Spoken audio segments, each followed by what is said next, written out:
He didn't have to do it. Mount Kinabalu, a mountain that lives in many dreams. A journey beyond the familiar trail.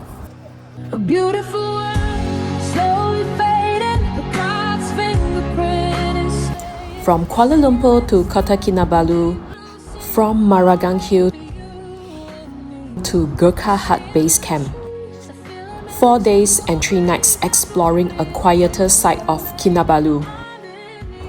Victoria, Oyayubi Iwa, Alexandra, and eventually Low's Peak. beautiful colors fading, This is a journey of preparation. painted by sin. Natural beauty reminds me of him. The rainbow I see means he won't. High altitude camps above the clouds, and moments that ask us to move slowly. A beautiful ocean's ebbing. Stay humble and look after one another along the way. He waited for us all. A beautiful world. We are not here to conquer any peak.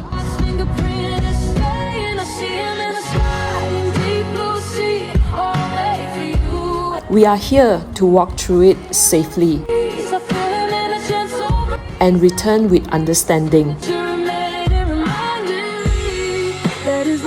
This is Jasmine from the Lazy Woman Diary, and this is my Mount Kinabalu multi-peak adventure. Come along for the journey. He's not finished. The original beauty of Earth will be restored like at first as we push forward to beauty beyond imagination.